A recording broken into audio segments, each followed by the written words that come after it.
Hi, this is Meredith with the Cedar Rapids Public Library. Happy fall, everybody. It's a new programming season here at the Cedar Rapids Public Library, and we have a relatively new program to tell you about. It's the Read Woke Reading Challenge. And if you give me just a couple minutes, I'll explain to you what it's all about, and I'll give you some recommendations for where to start. So without further ado, let's read woke. Read Woke is a program developed by a high school librarian. Her name is Cicely Lewis, and she came up with the idea to help her students connect to books by changing the traditional required reading lists. This program has grown into a national program, and although there's not a required reading list for anyone, it is a challenge that's designed to help people educate themselves about others through deliberate and thoughtful reading.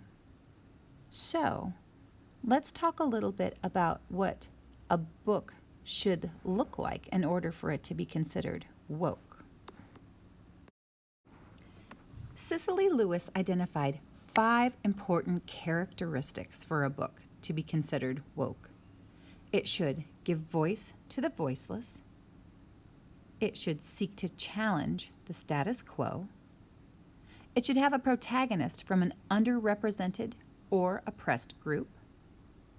It should provide information about a group that has been disenfranchised. And it should challenge a social norm. Okay, so that's everything in general. Let's get a little more specific now, shall we? For those of you that are familiar with our other reading programs, this will look vaguely familiar. Through our library's website, you can go to the Read Woke Challenge, and if you haven't signed up for any of our reading programs before this, like Summer Dare Everywhere Reading Challenge or Growing Readers or the Winter Reading Challenge, it's very easy to create an account. You simply will have an email address, a password, and then it will ask you what you want to register for. If you already have an account, go ahead and log in with your credentials and select the reading program that you want to participate in. Now, once you've gotten logged in, you'll see that there are 10 different badges that you can earn for reading woke. Now, let's take a closer look. When you click on any one of these badges, you'll be able to see what you need to do in order to earn the badge.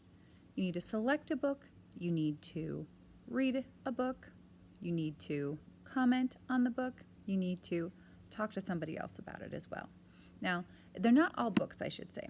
You can get credit for reading some other things, and I'll show you that in just a moment.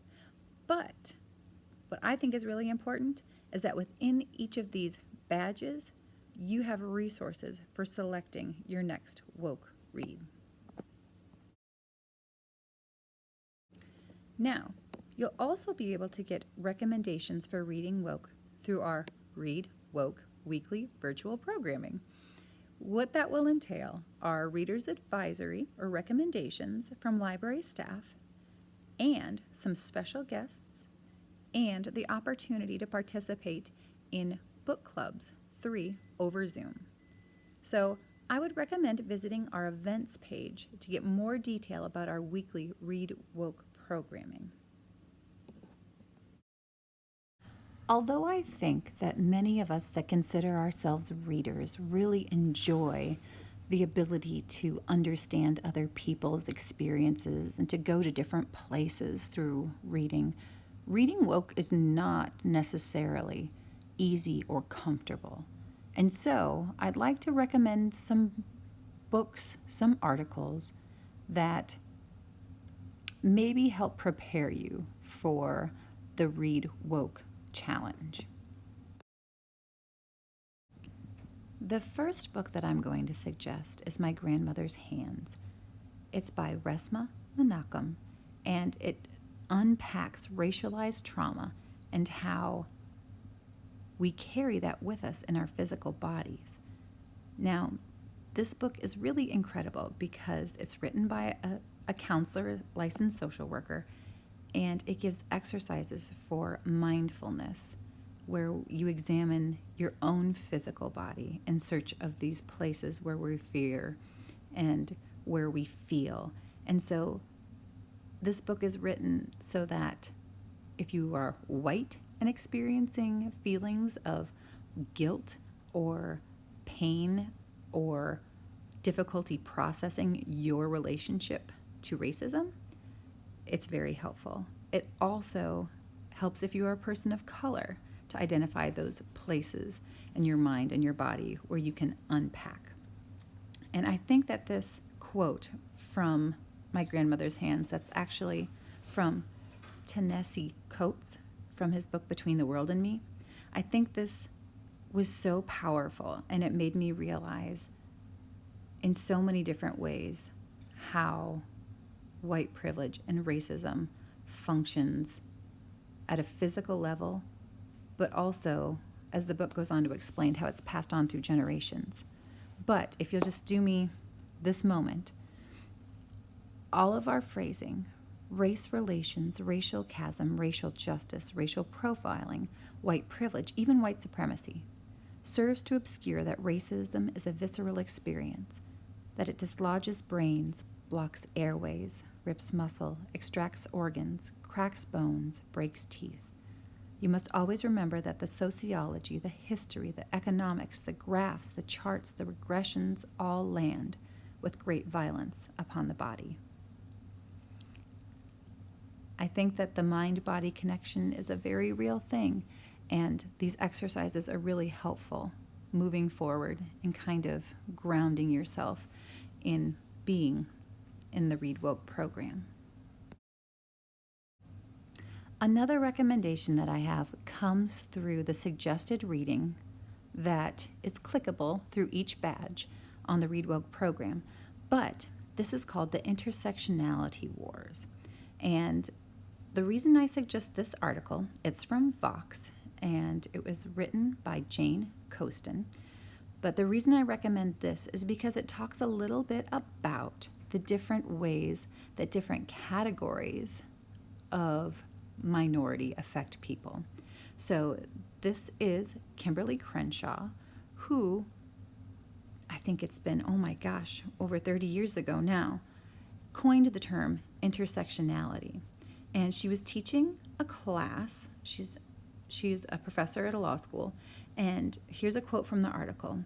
She found, "The law seemed to forget that black women are both black and female, and thus subject to discrimination on the basis of both race, gender, and often a combination of the two." So, intersectionality introduces the idea that we have you can have more than one kind of identity and identification, which puts you at a disadvantage or a suppressed voice. So understanding all the different kinds of factors that are in place that give people their place in the world. But going forward, fast forward now, intersectionality has become a kind of diversive term, and it has been used differently on different kinds of sides of arguments. And so the Intersectionality Wars talks about how the use of intersectionality is for and against people without a voice or have suppressed voices. And so it kind of helps to orient readers in a more contemporary social and political place and how that all plays together. For something that is a little different, a little more fun maybe, let's try a remix of Pride and Prejudice. So this is by E.B. Zoboy, and this is just super fun. I love this. So this is a retelling of Pride and Prejudice, but in Bushwick, Brooklyn. And so it is an update, and it even has these fabulous Darcy characters that come in, but it speaks to retelling stories with different characters. It speaks to being able to see yourself in classic stories. And this specifically kind of speaks to, as it says here, cultural identity, class, and the gentrification against the heady magic of first love. So, although it's a lighter, in theory, read, it really has a lot of depth and is a really fun, critical take on a classic story. And finally, for a variety of format, here is An American Sunrise, poems by Joy Harjo. Now, she is our current poet laureate, and this is a really lovely collection of poetry that speaks to her connection to her ancestors and, as it says here, the quiet anger of living in the ruins of injustice.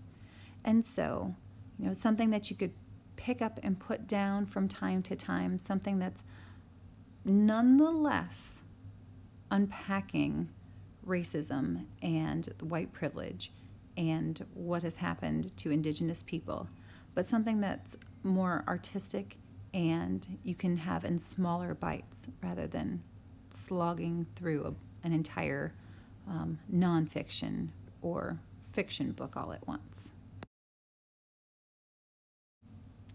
And so it begins, our Read Woke journey together.